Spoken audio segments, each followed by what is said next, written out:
If you love animated content that breaks down book summaries and dives into fascinating topics, we'd love your support. Creating these videos takes a lot of time and effort, and by subscribing, you help us continue bringing you this valuable content consistently. Your support means the world to us. Hit that subscribe button and join us on this exciting journey. And now, let's continue with the video. Deep work.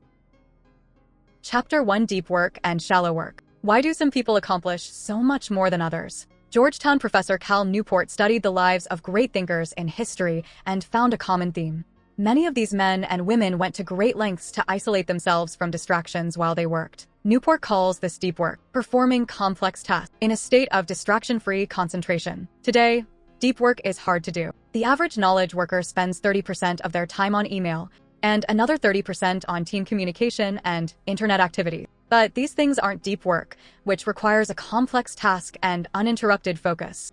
Email and similar tasks are what Newport calls shallow work. Shallow work is work that's done in small pieces and doesn't require your full attention. And even though it can make you feel busier than ever, it won't lead to great achievement.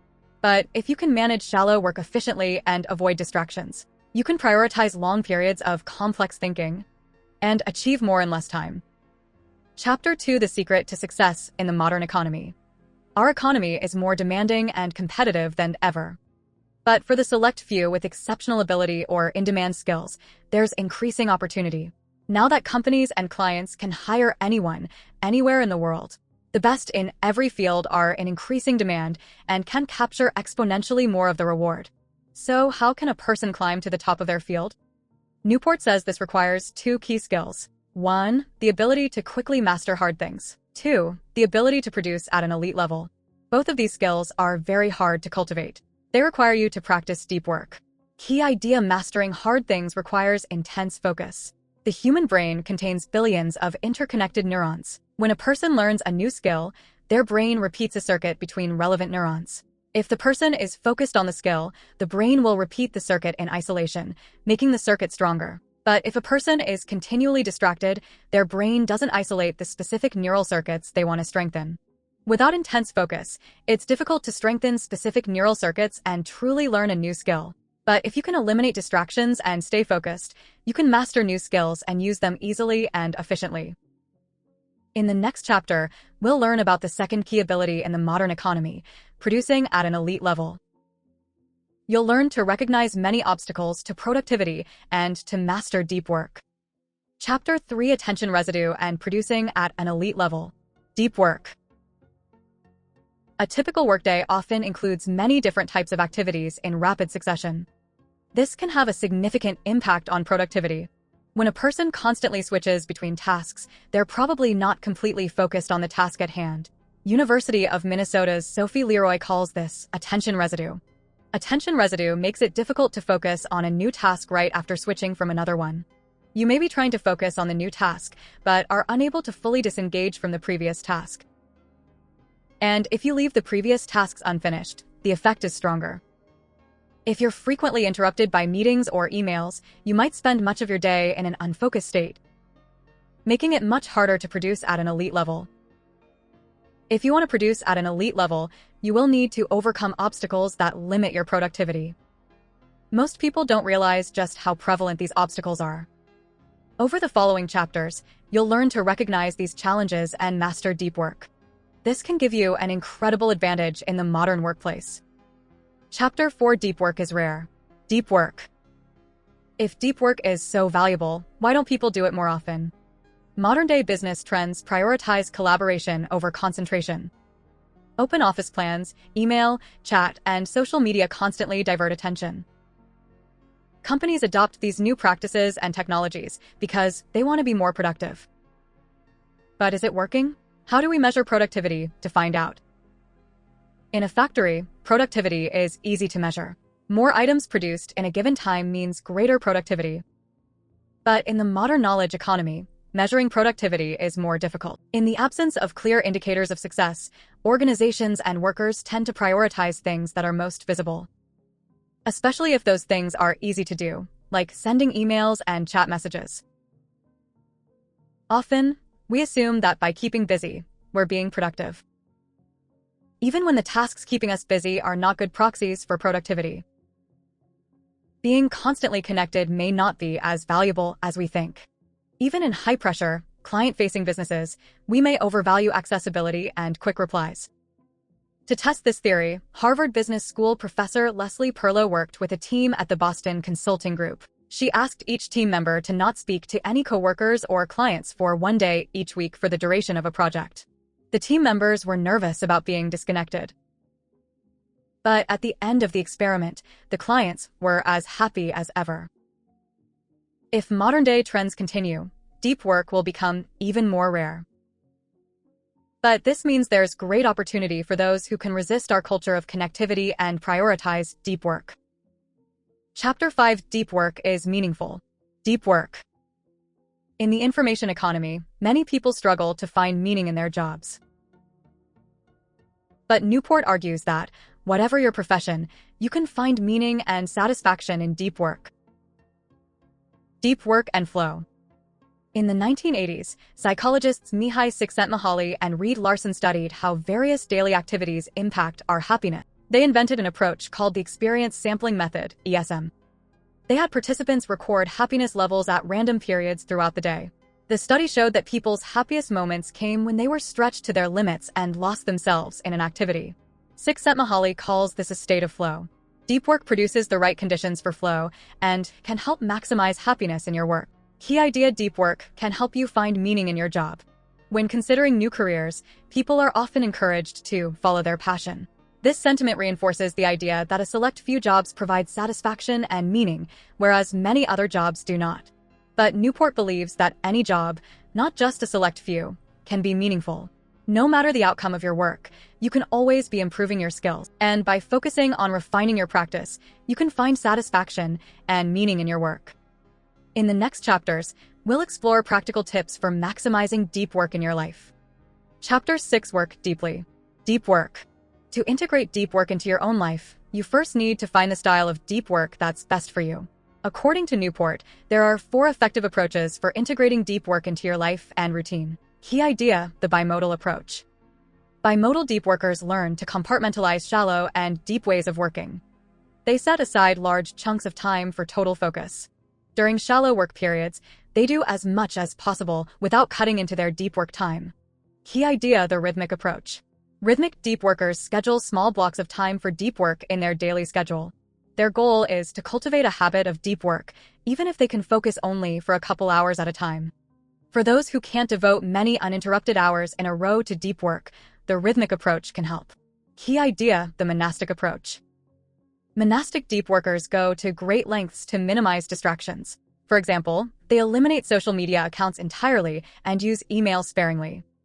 If extreme lifestyle changes will help them achieve professional goals, they'll make them. Key idea: the journalistic approach. Journalistic deep workers use spare moments that come up throughout the day. Even if they have only 30 minutes free, they'll quickly retreat from distractions and focus on their work. This approach is best for those with unpredictable schedules or who need to act quickly when inspiration strikes. Chapter 7: Embrace boredom. Most people actively resist boredom. Smartphones give us the opportunity to resist boredom during any spare moment. But to integrate deep work into your life, you need to become comfortable with silence and stillness. Key idea: boredom and concentration. While working, many people multitask in order to avoid boredom. If you do this, you may struggle to concentrate when you really need to. Stanford Communications professor Clifford Nass found that frequent multitasking has long-lasting effects. Multitaskers struggle to ignore irrelevant information. They have trouble staying focused on the task at hand. Their brains expect to be constantly relieved from boredom. To succeed at deep work, multitaskers first need to regain the ability to concentrate on a single task.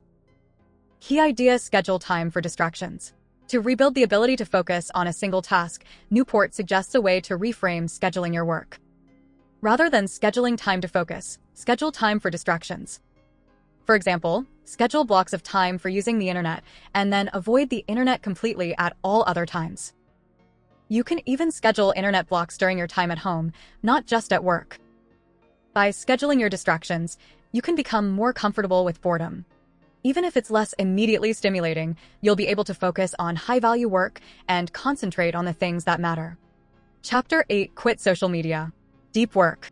In 2013, digital media consultant Baratunde Thurston decided to quit using the internet for 25 days. No Facebook, no Instagram, no Twitter, not even email. In a cover article for Fast Company magazine, Thurston said his internet sabbatical helped him enjoy and appreciate more of life. And yet, after his sabbatical, he went right back to using social media tools for hours every week. Like Thurston, many people take drastic measures to avoid social media but fail to change their habits long-term. To understand a better approach, we first need to look at why social media is so popular and so damaging to productivity. Key idea: the any benefit approach to network tool selection.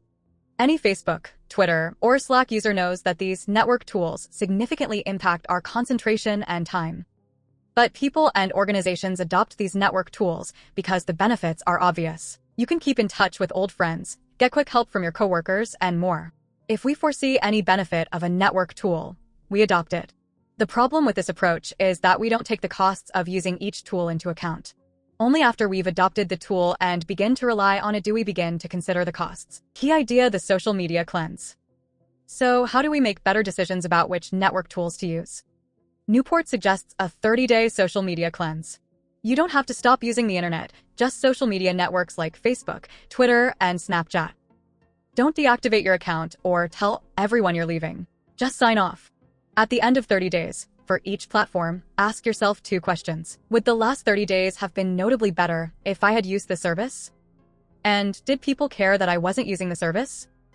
If your answer is an unqualified yes to both questions, continue using the platform, knowing that it passed the test. But if your answer to either is no, consider quitting permanently. Whether you choose to use social media or not, there's always a trade-off of costs and benefits. The key is to evaluate the costs and make the decision that is right for you. Chapter 9: Drain the Shallows. Deep work. In 2007, the software company 37 Signals, now called Basecamp, made a radical change.